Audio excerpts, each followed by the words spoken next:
오늘은 의심하지 말고 함께 가라. 의심하지 말고 함께 가라라는 제목으로 말씀을 나누겠는데요. 이렇게 제목 잡은 것은요, 20절에 이제 의심하지 말고 함께 가라고 성령께서 베드로에게 말씀하시기 때문입니다. 즉 고넬료가 보낸 이 부하들 이방인들을 따라 이방인 고넬료를 만나러 가라고 하거든요. 그러니까 유대인인 이 베드로가 이방인인 고넬료를 만나기 위해 깨뜨려야 하는 것이 있었습니다. 그것은 바로 의심이죠. 뭐 더 직접적으로 말하자면 편견이라고 볼 수가 있습니다.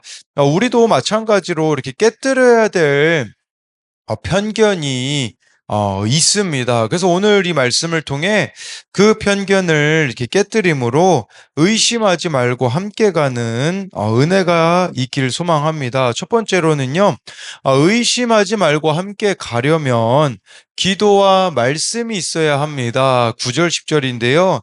이튿날 그들이 길을 가다가 그 성에 가까이 갔을 그때에 베드로가 기도하려고 지붕에 올라가니 그 시각은 제6시더라. 그가 시장하여 먹고자 하매 사람들이 준비할 때에 황홀한 중에 9절에 보니까요. 이튿날 그들이 길을 가다가 이 그들은 누구냐면 어제 말씀에 의하면 그 고넬료가 보낸 부하들입니다. 이들이 지금 베드로를 찾으러 가고 있는 상황에 베드로는요, 9절에 보니까 기도하려고 지붕에 올라갔다라고 하는데 이때 시간이 제6시라고 하는데요. 우리나라 시간으로 계산하자면 6시간을 더해주면 되는 것인데 정오죠, 정오. 12시요. 그러니까 유대인은 하루에 3번 기도했습니다. 오전 9시, 정오, 오후 3시 그랬을 때 지금 이 베드로는요. 기도를 하였다라는 거죠. 여러분 이걸 통해 우리가 알 수 있는 것은요. 우리의 마음이나 생각이 바뀌어지기 위해 필수 요소는 기도라는 겁니다. 베드로는요. 어딜 가든지 장소와 상관없이요. 기도 시간을 지켰다라는 것입니다. 그리고 10절에 보니까요. 지금 시장하여 먹고자 하매라는 것은 배고픈 때에 기도하였다라는 거죠. 전 여기서 참 우선순위에 대해 생각해 보게 되더라고요. 베드로는 기도라는 이 우선순위를 두고 살았다라는 거죠. 이전에 사도행전에서 우리가 보면 베드로가 그 성전 미문에 앉아 있는 구걸하는 안진뱅이를 나사렛 예수의 이름으로 일으켰던 것도 기도하러 가던 중에 일어났던 일이었다라는 거죠. 베드로에게 있어서는요, 이 기도는 없어서는 안 될 호흡과도 같았습니다.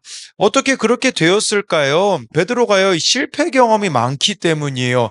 기도하지 않아서 예수님 잡히시던 밤에 어땠습니까? 예수님이 그런 말씀하시잖아요.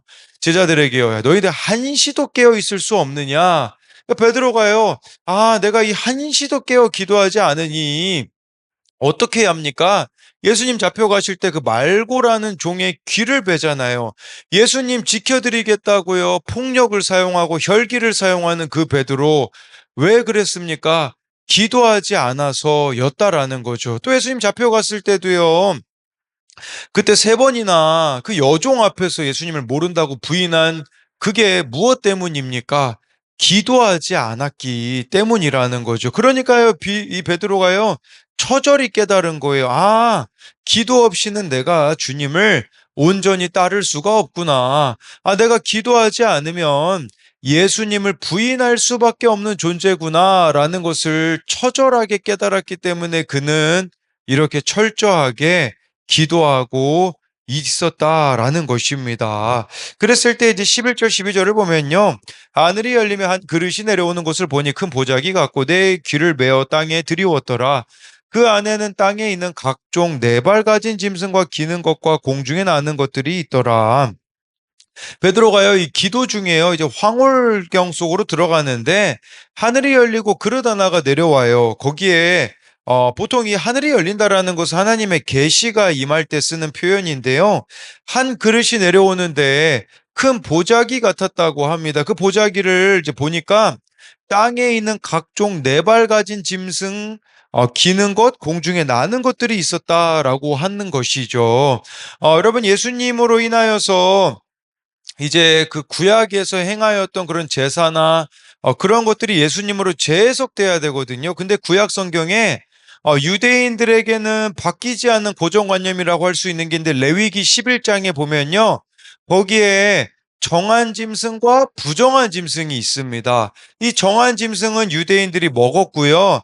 부정한 짐승은 먹지 않았습니다. 뭐 예를 들자면 부정한 짐승 중에 하나가 돼지가 있거든요. 그래서 유대인들은요, 예수님 안 믿는 유대인들은요, 지금도 돼지고기는 안 먹습니다. 그게 레위기 11장이 기준인 거거든요. 근데 중요한 것은요, 이제 예수님으로 인하여서 그것들은 의미가 다르게 해석되어져야 됐는데, 지금 여기 보면요, 이 보자기에 보면 정한 짐승, 부정한 짐승이 뒤섞여져 있었을 것입니다.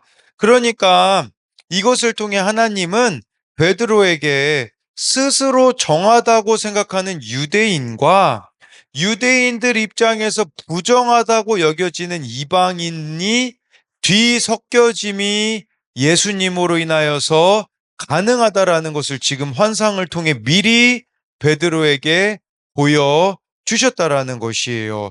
예, 그 환상을 보여주시면서 13, 14절에 보니까요. 또 소리가 있으되 베드로야 일어나 잡아 먹어라 하거늘 베드로가 이르되 주여 그럴 수 없나이다. 속되고 깨끗하지 아니한 것을 내가 결코 먹지 아니하였나이다 한데 그러니까요. 예, 소리가 있으되 베드로야 일어나 잡아먹으라 이런 말씀이 임하였던 거죠. 그때 베드로가요. 저 그럴 수 없습니다. 이 깨끗하지 아니한 것은 먹을 수가 없다라고 말하는 거죠. 여러분 하나님께서는요. 말씀으로 우리들의 편견이 깨지기를 원하신다라는 거예요. 그 편견들이 깨지고 새로운 안목을 가지기를 원하시는 것이죠. 여러분 우리도요. 이런 편견을 가지고 있는 사람들이 있을 수 있어요. 여러분, 이 편견이라는 게요, 그냥 시간이 지나면 우리가 세월이 약이라는 말이 있잖아요. 시간이 지나면 다른 사람에 대한 편견이 사라질까요? 결코 그렇지 않습니다. 편견이 깨지는 비결은요, 바로, 말씀 안에서 가능하다라는 거예요. 지금도 우리에게 얼마나 많은 편견들이 있는지 모릅니다. 이 사람은 이래서 안 되고 사랑할 수 없고 저 사람은 저래서 안 되고 사랑할 수 없다라고 말할지 모릅니다. 어제 저녁에 이 천안 그 백석대에서요. 그 청년들을 이제 대상으로 한 그 집회가 있었어요. 그래서 말씀을 전하신 어떤 목사님이요. 그분은 홍대에서 홍대가 그 밤문화가 얼마나 화려합니까? 술 취한 청년들이 얼마나 많은지 몰라요. 근데 거기다가 이제 어느 자리를 피고 그 아이들에게 이제 복음을 전하기 시작했다고 하더라고요. 그런데 이 목사님이 그런 이야기를 하시더라고요. 이 목사님을 진짜 힘들게 했던 대상들은요. 홍대에 있던 청년들이 아니었다고요. 누가 목사님을 가장 힘들게 했을까요? 예수님 믿는 사람들이었다고 하더라고요. 홍대에 있는 청년들은 안 된다라는 그 기준을 가지고 편견을 가지고 목사님에게 그렇게 많이 이야기를 했다고 하더라고요. 그럼 우리도요, 편견 너무 많아요. 그러다 보니까 이 사람은 구원받을 수 없을 거야. 이 사람은 안 될 거야. 라는 식으로 우리가 단정 짓는 것이 얼마나 맞냐라는 거죠. 여러분, 우리에게 필요한 것은요, 그 편견이 깨지는 겁니다. 뭐로 깨질 수 있는지를 오늘 이 말씀을 통해 보면 기도와 말씀이라는 거죠. 기도와 말씀으로 내 자아가 깨지고 무너지고 열려야지만, 여러분, 우리가 진정으로 누군가를 사랑할 수 있다라는 것이죠. 그래서 이것에 대한 두 가지 적용도요, 무엇이 나의 삶의 우선순위입니까?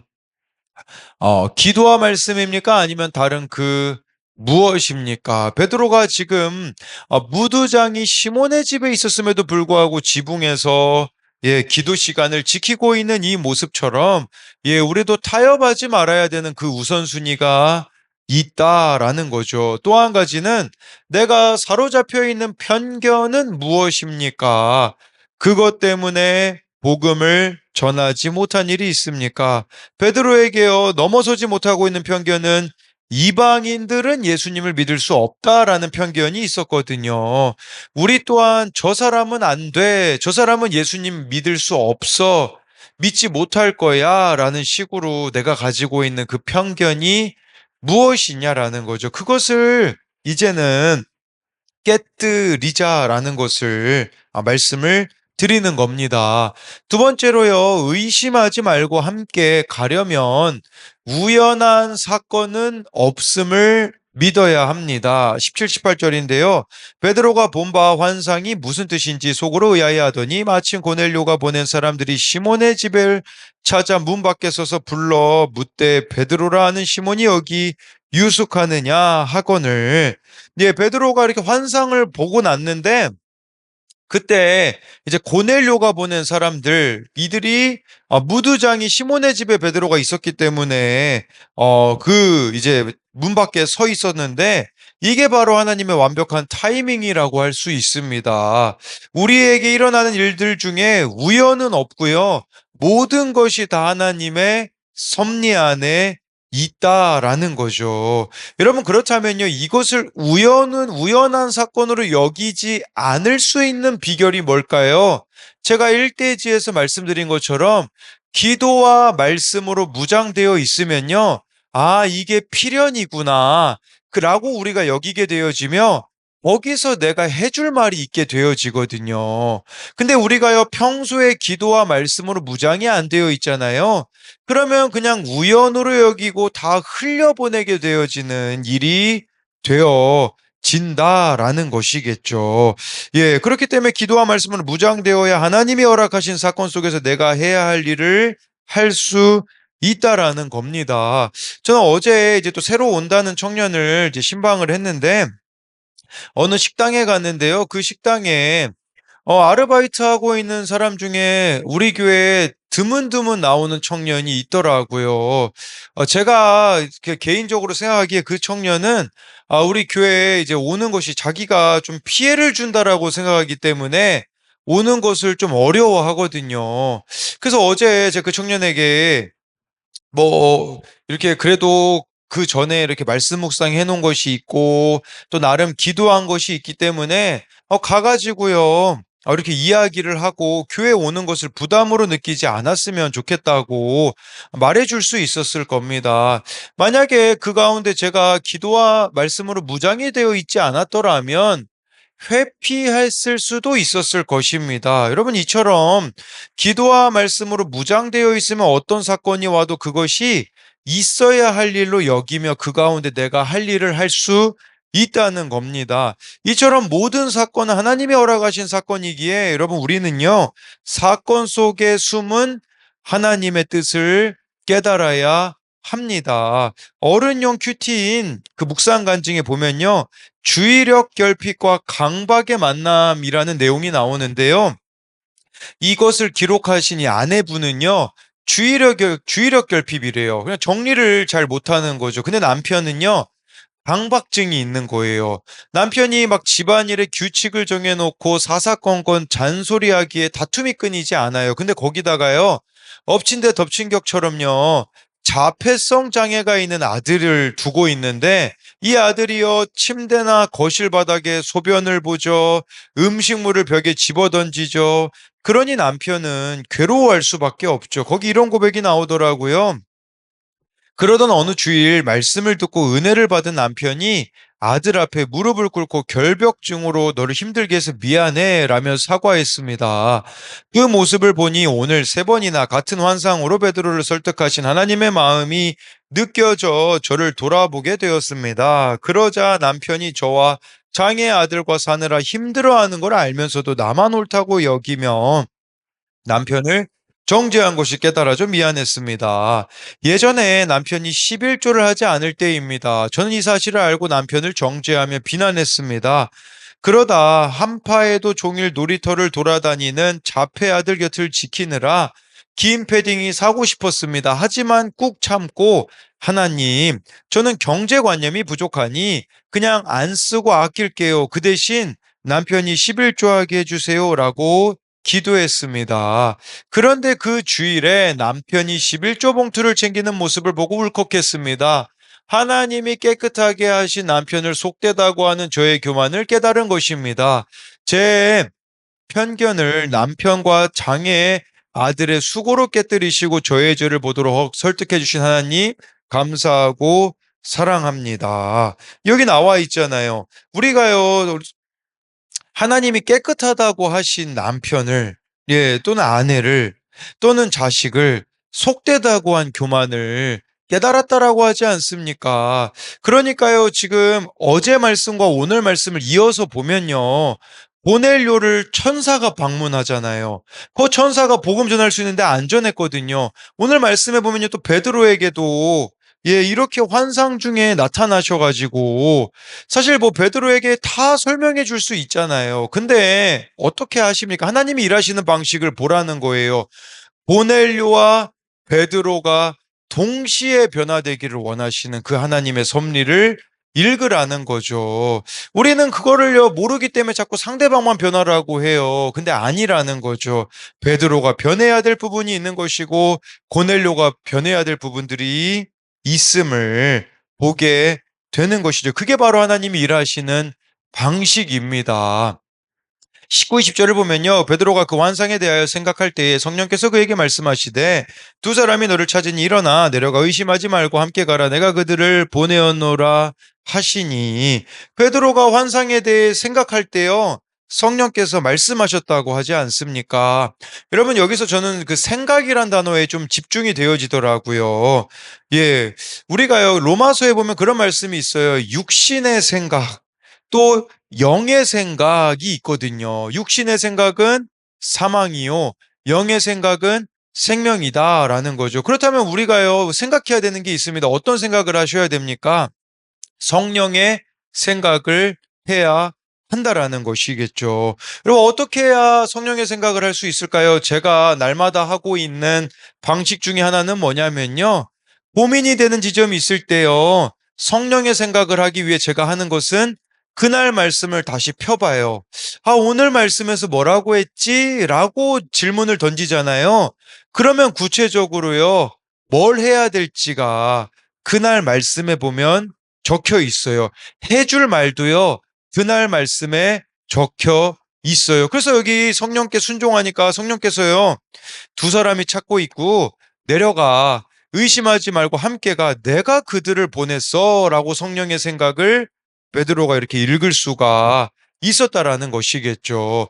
21절부터 23절을 마지막으로 보면요. 베드로가 내려가 그 사람들을 보고 이르되 내가 곧 너희가 찾는 사람인데 너희가 무슨 일로 왔느냐 그들이 대답하되 백부장 고넬료는 의인이요 하나님을 경외하는 사람이라 유대 온 족속이 칭찬하더니 그가 거룩한 천사의 지시를 받아 당신을 그 집으로 청하여 말을 들으려 하느니라 한데 베드로가 불러들여 유숙하게 아니라 이튿날 일어나 그들과 함께 갈새 요바에서 온 어떤 형제들도 함께 가니라. 21절 22절에 보면요 이제 서로를 확인하는 거죠. 아, 내가 베드로다 그랬더니 이 고넬료의 부하들이 고넬료에 대하여서 설명을 하는 거죠. 근데 이 설명 들었을 때요. 베드로가요. 이방인이라는 것은 당연히 알았을 것이에요. 근데 저는 놀라웠던 게 뭐냐면 23절에 보십시오. 베드로가 불러들여 유숙하게 하니라. 여러분 이 집이 누구 집입니까? 무두장이 시몬의 집입니다. 그 집에 이방인을 불러들인다고요. 여러분 이것은요. 그냥 할 수 있었던 일이 아니라는 거죠. 그냥 우리 생각에는 뭐 손님하러 묵게 해주는데 뭐 그게 뭐가 대단해. 근데요, 이 당시 여러분 개념으로 보면요, 시대상으로 보면 이것은요, 정말 쉬운 일이 아니었었다라는 거예요.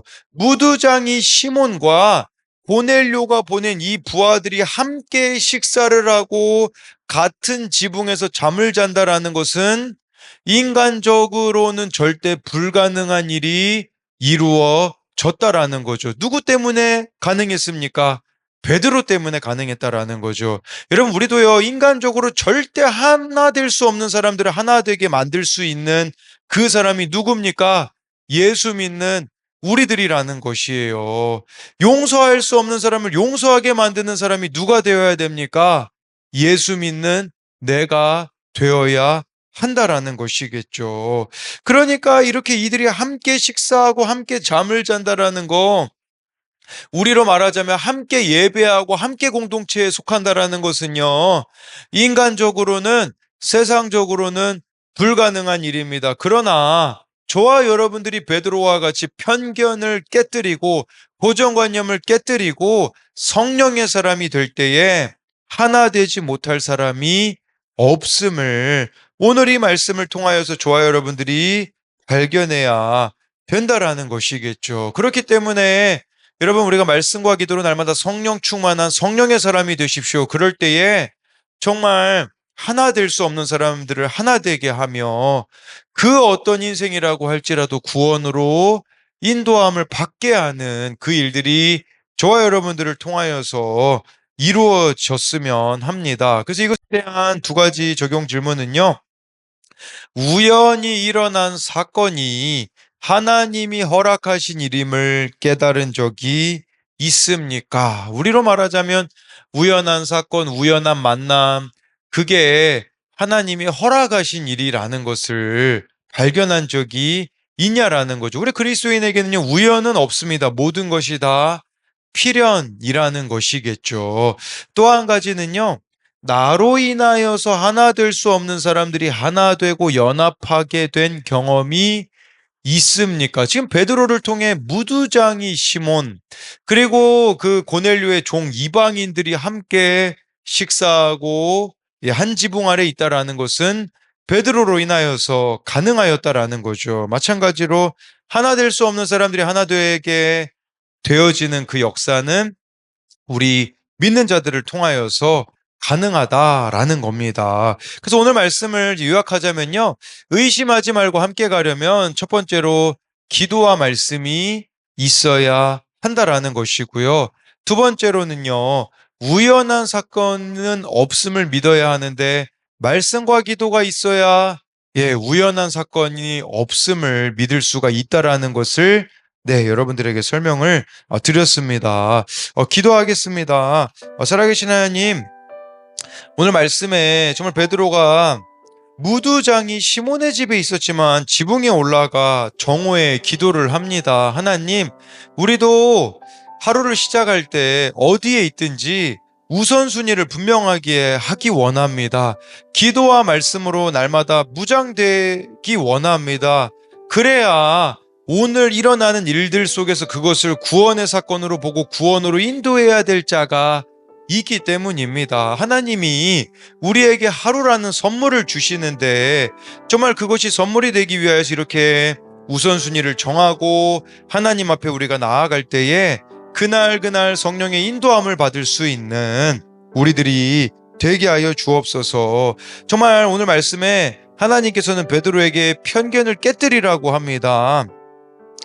하나님께서 깨끗하게 하신 것을 내가 속되다 하지 말라고 하시는데 우리 옆에 내가 보기에는 속된 사람으로 보이는 사람들이 있습니다. 그런데 그를 향하여서 하나님은 깨끗하다고 하십니다. 그를 깨끗한 자로 보기 위해 정말 나의 이 고정관념과 편견이 깨뜨려지는 은혜가 있게 하여 주옵소서. 또 정말 이 고넬료의 부하들이 베드로를 찾아온 것은 우연이 아닙니다. 하나님의 섭리 안에 있었음을 봅니다. 우리에게 어떤 일도 우연은 없습니다. 우연한 만남은 없습니다. 그렇기에 날마다 기도와 말씀으로 무장되어 있어서 그것을 우연한 사건으로 흘려보내는 것이 아니라 그 가운데 하나님이 원하시는 것이 무엇인지를 분별하며 하나님께 순종하게 하여 주시고, 또 오늘 말씀의 은혜가 되는 것은 무두장이 시몬과 정말 이방인인 고넬료의 부하들은 한 지붕 아래 먹을 수 없는 사람들입니다. 한 지붕 아래 있을 수도 없는 사람입니다. 그런데 이들이 함께 먹고 함께 유숙하는 것은 베드로 때문입니다. 세상에서 하나 될 수 없는 사람들이 있습니다. 우리나라만 봐도 좌우로 나누어져서 사람들이 싸워댑니다. 하나님, 이들을 하나 되게 하는 것은 누구의 역할입니까?